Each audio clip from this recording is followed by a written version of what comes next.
디스코드 한번 해주지. 렛츠고! 안녕. 자, 오늘은 저희 대학원 진학 이야기를 할 건데요. 제 영상을 보시는 분들, 저희 후배분들, 이런 분들께서 저한테 피드백으로 좀 대학원 진학했던 이야기를 해줬으면 좋겠다 하시는 분들이 있어서 오늘 그 이야기를 할 건데, 다만 제가 대학원을 준비해서 간 지가 좀 시간이 지났으니까 옛날 이야기일 수 있다는 건 좀 감안을 하고 보시면 될 것 같아요.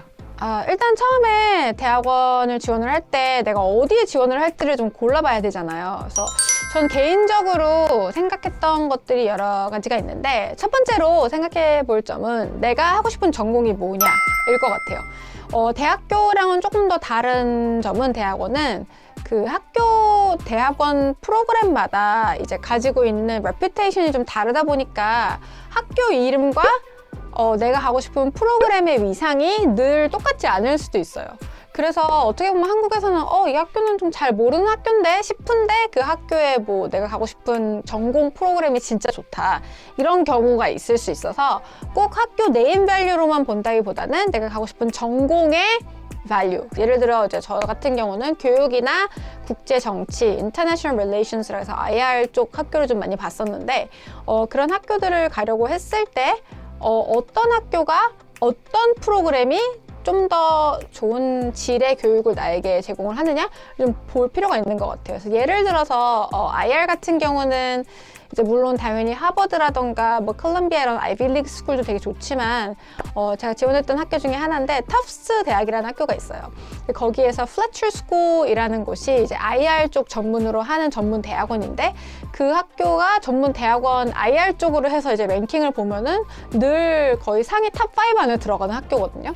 그래서 한국에서는 사실 터프스 대학이라 그러면 어른들은 이제 잘 모르는 학교일 수도 있지만, 플래처 스쿨이라고 했을 때는 내가 그쪽으로 일을 하고 싶다라고 생각했을 때 굉장히 좋은 학교를 나온 게 되기 때문에, 내가 하고 싶은 전공에서 인정받는 프로그램이 어디에 있느냐를 보는 것도 되게 중요하다고 생각을 해요. 두 번째, 미국 같은 경우는 굉장히 나라가 크다 보니까 학교가 뭐 이제 서울 같은 도시에 있는 학교들도 있고 아니면 시골에 있는 학교들도 있는데, 저는 개인적으로 도시에 있는 학교를 좀 추천을 하는 편인데, 그게 왜냐면은 학교 밖에서 제공이 되는 opportunity라던가 리소스가 좀 급이 다르다고 해야 되나? 그렇게 볼 수 있을 것 같아요. 그러니까 예를 들어서 뭐 뉴욕이라던가 워싱턴 DC, 뭐 버스턴 이런 큰 도시들에 있는 학교들은 그 동네의 회사 혹은 뭐 관련 기관들도 되게 많기 때문에 내가 학교 밖에서 접할 수 있는 정보라던가 뭐 인턴십 기회, 리서치 기회 이런 게 좀 다양하게 있는 반면에, 조금 더 시골로 가면 갈수록 그 학교 외에 있는, 학교 밖에 외부에서 제공될 수 있는 기회 자체가 좀 많이 줄어들기 때문에 학교 내에서 좀 모든 거를 해결해야 되는 게 없지 않아 있을 것 같아요. 그래서 특히 이제 제가 전공했던 뭐 교육이라던가 국제 정치, 국제 관계 이런 쪽을 예를 들어서 보면은, 이제 워싱턴 DC 같은 경우는 그 동네에 미국의 수도잖아요. 그렇다 보니까 대사관들도 굉장히 많이 있고, 국제기구 뭐 IMF라던가 월드뱅크 이런 것도 좀 많이 들어와 있거든요. 그래서 근교에서 학교를 다니는 학생들은 그런 뭐 띵크탱크, 대사관, 이런 국제기구 이런 데서 인턴십을 할 기회도 굉장히 많고, 거기에서 뭐 주최라는 세미나 이런 것도 참여할 수 있는 기회가 굉장히 많아요. 그래서 내가 국제관계를 전공을 한다 이러면 사실 뭐 학교 레벨이 내가 생각했을 때 뭐 진짜 다른 뭐 아이비리그 스쿨보다 좀 떨어질지라도, 오히려 워싱턴 DC에 있는 학교로 진학을 했을 때 내가 누릴 수 있는 정보의 양과 기회가 좀 더 많아지는 거죠. 그래서 개인적으로 저는 좀 큰 도시에 있는 학교들을 추천을 하고 싶고, 여러분들 아마 지원할 때 기본적으로 학점이랑 영어 시험, 그리고 이제 대학원 시험 준비 같은 것들을 할 텐데, 이것들은 저는 개인적으로 다 기본 이상만 하면 된다고 생각을 해요. 그러니까 GRE 점수가 내가 5점이 더 높다고 붙는 거 아니고, 토플 점수가 뭐 좀 더 잘 나온다고 안 나온다고 떨어지고 이런 게 아니어서, 그러니까 사실 저는 공부를 그렇게 잘하진 않아가지고 저희 학교가 4.5점 만점이었는데 저 4점 안 넘었던 것 같아요. 그렇다고 아주 막 포기한 건 아니지만 학점은 그 정도? 그리고 GRE 점수도 우리가 보통 이제 이거 구글에서 쳐보면은 이 학교를 가려고 할 때 이 학교에 입학한 학생들이 대충 이 정도 평균 점수 나온다라는 걸 다 구글로 찾을 수 있거든요. 그 평균 점수만 맞아도 대학원 입시 같은 경우는 내가 레주메랑 SOP를 어떻게 쓰느냐가 더 중요하기 때문에 점수에 그렇게 구애받지 말라고 얘기를 하고 싶어요. 특히 토플 점수 때문에 막 떨어지고 이런 건 아니어서 제 개인적인 경험으로는 제가 하버드 다닐 때 저희 학교에 토플 점수가 그러니까 학교에서 요구하는 최저치보다 조금 안 나왔는데도 학교에서 붙여서 너가 서머스쿨에서 이 영어 코र्스를 다 하면 학교 입학을 파이널리 허가를 해주겠다 이런 식으로도 좀 유연하게 좀 대처를 하는 편이기 때문에 기본 이상 받으면 된다라고 얘기를 하고 싶네요. 그리고 추천서. 자, 추천서가 의외로 좀 중요한 서류인데 일단 추천서를 보통 학교에서 3개 정도 이제 요구를 하는데 그중에 2개는 교수님한테 받고 하나는 내가 뭐 인턴을 했다거나 졸업하고 좀 근무를 했던 사람들은 일 관련된 분한테 받으면 좋아요. 그래서 이거를 받을 때 좀 고려를 해야 될 상황은 첫 번째, 미리 준비해라.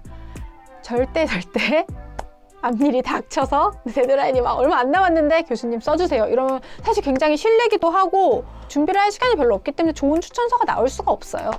그래서 좀 미리 준비를 해라.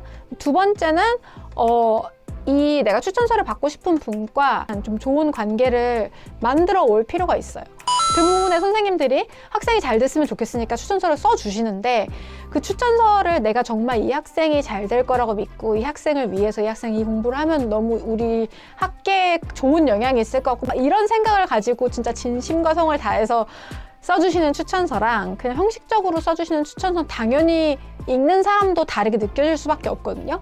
그래서 좋은 추천서를 받으려면 평소에 나의 인간관계에 좀 공을 들여야 될 필요가 있어요. 그래서 뭐 교수님이든 혹은 나의 직장 상사든 아니면 뭐 인턴 뭐 돌봐주시는 분이든 어떤 분에게 추천서를 받더라도 그 분들과 좀 좋은 관계, 깊은 관계, 인간적으로든 혹은 학자로서든 혹은 앞으로 뭐 일을 하는 업무 직장 후배 동료로든 좀 좋은 관계를 유지할 필요가 있다. 그리고 세 번째, 어떤 변수가 생길지 모르기 때문에 그 변수에도 미리 좀 대비를 해놓는 게 좋아요. 그러니까 뭐 교수님이나 혹은 뭐 직장 상사분이 추천서를 써주겠다고 말씀을 하셨지만 개인적인 상황이 뭐 피치 못할 사정이 생길 수도 있는 거고 어떤 상황이 어떻게 터질지 모르기 때문에 이렇게 플랜 A가 안 되면 플랜 B, 플랜 C 이렇게 좀 미리 대비를 해놓으면 좀 멘붕 사태를 겪지 않고 좀 스무드하게 넘어갈 수가 있을 것 같아요. 네 번째, 이것도 좀 중요한 건데 추천서를 써달라고 부탁을 드리면서 추천서 드래프트를 좀 미리 써갈 필요가 있는데 이건 왜 그러냐면 이제 교수님이랑 뭐 평소에도 이야기를 많이 하고 직장 상사, 동료분들과 막 이야기를 하지만 이분들이 내가 하는 모든 걸 알고 계시지는 않잖아요. 그렇기 때문에 내가 물론 이분들이 참고하실 수 있게 레주메 썼던 것도 다 보내드리고 하겠지만 이런 것들을 좀 편히 아실 수 있게 그런 추천서 드래프트 같은 거를 미리 내가 써서 좀 준비를 해놓는 것도 많이 도움이 됩니다. 장학금. 해외 유학이라는 게 어떻게 보면 좀 고가의 경제적으로 좀 부담이 될 수 있는 옵션이어서 좀 망설이는 분들도 있으실 것 같은데 대학교보다 대학원이 그래도 좀 더 장학금 옵션 같은 게 좀 많이 있는 편이에요. 뭐 학교에서 파이낸셜 에이드라고 해서 학생들이 이제 내가 경제적으로 좀 어렵다 이런 것들을 어필을 할 수 있는 섹션이 또 따로 있거든요. 그런 걸 했을 때 학교에서 보통 3분의 1, 뭐 반 정도까지 지원을 해주기도 하고 국내외에 또 장학금이 많이 있어서 찾아보고 지원을 하면은 충분히 또 방법들이 있는데 다만 좀 주의를 해야 될 점은 한국의 이제 사설 장학금들 가끔 보면은 내가 대학원을 지원하기 전에 미리 지원을 해야 되는 장학금들이 또 있거든요. 그래서 그런 장학재단들 사이트도 좀 내가 대학원 진학 준비를 시작을 하면서 같이 들어가 보시고 그래서 내가 지원을 하기 전에 장학금들은 어떤 것들을 언제까지 지원을 해야 되는지 어떤 서류가 필요한지를 좀 미리 체크를 해서 지원을 해놓고 장학금을 받아서 가면 조금 더 유학생활에 도움이 되지 않을까 싶습니다. 그리고 이제 가장 아주 중요한 서류 중에 하나가 이제 레주메랑 에세이를 내야지 되는데 레주메도 이제 쓰는 얘기를 어떻게 쓸지 좀 얘기를 하겠지만 SOP 그러니까 에세이라고도 하지만 이제 학교들마다 좀 요구하는 에세이 형식, 에세이 질문들이 좀 달라요. 그래서 어떤 학교는 그냥 statement of purpose라 그래서 내가 학업 계획 이거 어떻게 해서 뭘 하려고 왜 여기에 지원을 하는지 그거를 하나에 담은 글을 써서 내라고 하는 학교도 있고 어떤 학교는 그런 걸 포함을 해서 그 외에 다른 뭐 너가 이런 활동을 한 거에 대해 설명을 해봐라 뭐 너가 어려웠는데 그걸 극복한 이야기에 대해 써라 뭐 이런 추가 질문이 붙는 경우도 있고 또 어떤 데는 심지어